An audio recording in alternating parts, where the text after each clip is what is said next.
मला वाटतं इतिहासातला, मला माहित नाही काय कधी झालंच नाही, मी बघितलं नाही की एखादा किन्नर झालेला व्यक्ती आणि एखादा त्याचा भाऊ साक्षीदार भाऊ हो. सोबत बसून त्यांच्या आयुष्यातले किस्से असे सांगतायत. आणि खरंच हा विषय एक हार्ड विषय, फुकटचं येत आहे ना त्याचं, जोपर्यंत खायचं तेव्हापर्यंत खाऊन घेऊ, या इजड्याला कोण सांभाळणार आहे. हा इजडा बनून कमवेल ना तर मी बसून खाईल, कारण त्याची एक सवय होती, त्याला आयतं बसून खायची सवय आहे. त्याने आणि त्याच्या मित्राने मिळून, मी घर नावावर करायला नकार देत होते म्हणून दोघांनी मिळून मला मारलं. आणि ते घर नावावर करायचं पण मी याला किस्सा. फोन करून सांगितलं की मला मारताय, त्याने सांगितलं सगळं कर पण घर नको दे. याने अक्षरशः, म्हणजे आता बोलायला नाही पाहिजे, पण अँटी टाईप मध्ये किंवा कामावर असणाऱ्या बायका असतात ना, अशांसोबत याने अफेअर्स केले. आणि त्या रश्मीने याला रेड हँड पकडलं शिर्डीमध्ये, पोरगी त्यांच्या ताब्यात दिली. आणि आता हा इकडं कधी भारतनगरच्या गल्लीतल्या पोरीच्या घरात झोपलेला सापडतो, तर कधी रंबाईनगरच्या पोरीच्या गल्लीतल्या घरात झोपलेला सापडतो, तर कधी नाशिकला पोरींच्या घरात सापडतो. चुकलं पण नको म्हणू, फक्त माझ्या समोर येऊन उभा राह, फक्त एक पाऊल पुढे टाक. माझ्या भावाला मित्र कमी आणि मैत्रिणी खूप जास्त होत्या, आणि मुलीसारखं त्याच्यामध्ये बदल घडतोय, तर कुठे त्याने स्वतःला बदलून घेतलं पाहिजे. म्हणजे हे त्यावेळेस आम्हाला स्वतःला तर कधी वाटलं नाही. वडिलांचा लाडका, आईचाही लाडका, आईचा वडिलांपेक्षा 10 पट लाडका होता. माझे वडील एक 2 नंबरच्या धंद्यापासून रिलेटेड वरती जात गेले, आणि खूप कष्ट. 2 नंबर धंदा म्हणजेच काही कोणाला मारणे, झोडणे, कोणाचं मर्डर करणे नाही. ते मनमाड रेल्वे स्टेशनला सकाळी 6 वाजता उठले आणि ते उतरले. ते तिथे उतरले, ते मनमाडमध्येच राहिले. ना माझ्या वडिलांना त्यांचे आई वडील आठवत होते, ना आम्हाला आमच्या आजी आजोबा आठवत.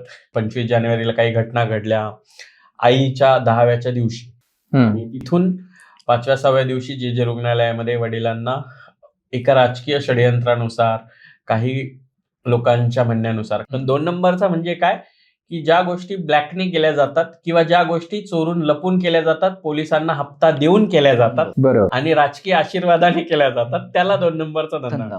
गाडीमध्ये कपडा मारताना पासून तर त्यानंतर पोंगे विकण्यापर्यंत, पोंगे ज्याला बॉबी म्हणतात तुम्ही, ते पासून तर मनमाडच्या कृषी उत्पन्न बाजार समितीमध्ये हमाल म्हणून माझ्या वडिलांनी काम केलेलं आहे. ते आज जे नेते मंडळी होऊन बसलेत ना मनमाडमध्ये, ते माझ्या वडिलांना फक्त 10 रुपये 20 रुपयासाठी पाण्याची बाटली आणून देणारे, चकना खाणारे कार्यकर्ते. सारखा झाडावर चढायचा, फळं तोडायचा, इकडे जा तिकडे जा, उडत फिरायचा म्हणे सगळीकडे, म्हणून त्याचं नाव पोपट ठेवलं.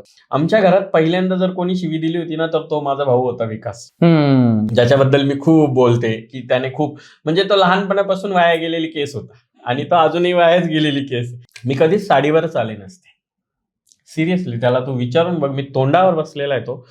मी खरंच लाईफमध्ये कधीही साडीवर येण्याचा विचारच केला नसता.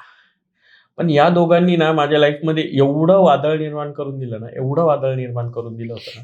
काय करतोय हा, काय वागतोय हा देवासारखं करतोय, जोडवे घालतोय, बांगड्या घालतोय, तेव्हा हा पण तेवढाच तो इतका चीप लेवलचा विचार करू शकतोय माझा भाऊ, की तो खाली कमेंटमध्ये येऊन, मी आत्ता सांगते ही गोष्ट, खाली कमेंटमध्ये येऊन तो पण बोलेल की याला किती पैसे दिले, असंही म्हणणारा. आज मनमाड मधल्या बड्या राजकारण्यांना माझ्या भावाच्या नावाने घाम फुटतो. मी आज माझ्या वडिलांची छबी माझ्या भावात पाहत असेल, तर माझ्या आईची छबी तो माझ्यात पाहतो. ऑलरेडी तू अफेअर करून एक पोरगी आणली, त्या पोरीला 10 वर्षानंतर बाळ झालंय.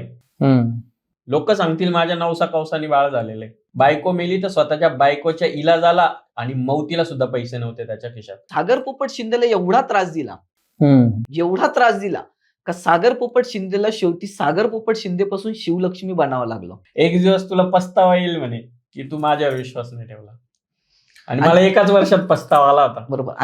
मी इतका अभ्यासू किडा होते, इतका अभ्यासू, म्हणजे आज इथपर्यंत पोहोचणं हे खूप काही सिंपल नाहीये. मी एक लहान भाऊ म्हणून सांगतो, सागर पोपट शिंदे कधी शिवलक्ष्मी बनूच शकला नसता. त्याने विचारच केला नव्हता का मी शिवलक्ष्मी बनेल. मला याच्याशी काही घेणं देणं नव्हतं. मला फक्त एवढंच माहिती होतं की माझ्या वडिलांचं स्वप्न आहे की मला IAS ऑफिसर करायचं आहे. आमच्याच घरची पोरगी, आमच्याच घरची इज्जत आम्ही बघितली नाही, आणि ह्या गोष्टीची एवढी सुद्धा लाज त्या विकासला वाटत